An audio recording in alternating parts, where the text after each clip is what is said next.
రామ్ మనోహర్ దాస్ అనేటువంటి వ్యక్తి కావచ్చు, మరి కొంతమంది వ్యక్తులు కావచ్చు. సో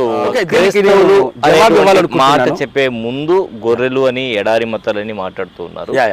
ఎందువల్ల క్రైస్తవుల్ని గొర్రెలు? బైబిల్లో యేసు ప్రభు నేను నిజమైన కాపరిని, మీరు నా గొర్రెలు. నిజమైన కాపరి గొర్రెల కోసం ప్రాణం పెట్టాడు. నిజమైన కాపరి తన గొర్రెలు కాపుదలిస్తాడు. అలానే గొర్రెలు కూడా నిజమైన కాపరి వెనకాల వెంబడిస్తుంది, ఆయన స్వరాన్ని వింటుందని చెప్పి దేవుడే మమ్మల్ని ఆ ఉద్దేశపూర్వకంగా, అంటే నేను మిమ్మల్ని కాపాడే మంచి కాపరిని, నేను కాపరిగా మీకోసం నేను ప్రాణం పెడతాను, అలాంటి గొప్ప కాపరిని అని ఆ ఉద్దేశంతోనే ఇది అన్నాడు. అంటే ఒక పర్సన్ ఒక గొర్రెలు కావచ్చు, సంథింగ్ ఏదైనా కావచ్చు అంటున్నాడంటే దాని ఉద్దేశం ఏంటి అన్నది ముఖ్యం. ఇప్పుడు ఆ రాధా మనోహర్ దాస్ ఎవరో ఏంటో నాకు అనవసరం, కానీ ఇప్పుడు అతను ఏ ఉద్దేశంతో అన్నాడు అన్నది నాకు పాయింట్ ఏంటంటే, ఇప్పుడు ఎగ్జాంపుల్ చెబుతాను. మీరు మీ పేరు ఎగ్జాంపుల్గా ఆంజనేయులు అనుకోండి, లేదా హనుమంతుడు అనుకోండి. మీరు ఆంజనేయులే కదా, హనుమంతుడే కదా అని చెప్పి కోతి అని పిలవగలనా? సరే, విష్ణు మీ పేరు అనుకోండి, నా బెస్ట్ ఫ్రెండ్ మీరు విష్ణు కాబట్టి అరే పంది అనంటే మీకు తెలిసే ఉంటుంది, చరిత్రలు చెబుతున్నాయి విష్ణు పంది అవతారం ఎత్తాడని. అలా అని చెప్పి నేను పంది అని మిమ్మల్ని పిలవగలనా? కానీ నా ఉద్దేశం విష్ణు అని పేరుంది కాబట్టి పంది అని పిలవకూడదు.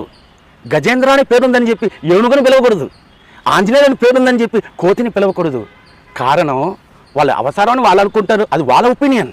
కానీ నా ఉద్దేశం ఏంటి, ఏ ఉద్దేశంతో యేసు ప్రభు క్రైస్తవులను చూసి, ఈవెన్ ప్రతి ఒక్కరిని చూసి గొర్రెలు అని అన్నాడంటే, నేను మీకు మంచి కాపరినై ఉన్నాను. ఎలాంటి మంచి కాపరి? నా ప్రాణాన్ని ఇచ్చేలా మిమ్మల్ని కాపాడుకుంటాను, నా ప్రాణాన్ని ఇచ్చేలా మిమ్మల్ని కాపాడుతాను. అదే ఇప్పుడు ఎగ్జాంపుల్గా ఇప్పుడు గొర్రెల కాపరి ఉంటారు, మీరు చూసే ఉంటారు. ఒక వ్యక్తిని నెలకింత ఇస్తానని చెప్పి అతన్ని కాపరిగా పెట్టారనుకోండి, క్యాజువల్గా ఏదైనా ఒక సింహమో ఏదో వచ్చిందంటే అయ్యో నా ప్రాణం పోతుందని చెప్పి ఏం చేస్తాడు?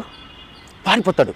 అదే సొంత వ్యక్తి అయితే నా గొర్రెలివి, ఆ సింహం నుంచి ఎలాగైనా తప్పించాలి అని అనుకుంటాడు. ఈ ఉద్దేశంతోనే యేసు ప్రభు మీరు నా గొర్రెలు, నేను మీ కాపరిని, నేను మిమ్మల్ని కాపాడుకుంటా, మీకోసం ప్రాణాన్ని పెడతా, ఆ ఉద్దేశంతో ఎగ్జాంపుల్ మీరు నేను ఉన్నాను. ఇక్కడ 6 అనే పదం ఉంది, 6 ఇక్కడ రాస్తుంది పెద్దగా. మీరు అక్కడ నుంచి చూస్తే మీకు అది ఎలా కనబడుతుంది? 9 కనిపిస్తుంది. నేను చూస్తే ఎలా కనబడుతుంది? 6 కనిపిస్తుంది. నా ఉద్దేశం మీ ఉద్దేశం రెండిట్లో గమనిస్తే అక్కడ ఉన్నది ఒకటే. ఓకే, చూసేవాని దృష్టి బట్టి క్లారిటీ ఉంది. నేను దేవుని కుమారుణ్ణి, ఆయన రక్తం చేత కలగబడిన దేవుని కుమారుని అన్న క్లారిటీ నాకున్నప్పుడు ఎవరో ఏదో చెబుతున్నారన్న దానికి నేను జవాబు ఇవ్వాల్సిన అవసరం కూడా లేదు.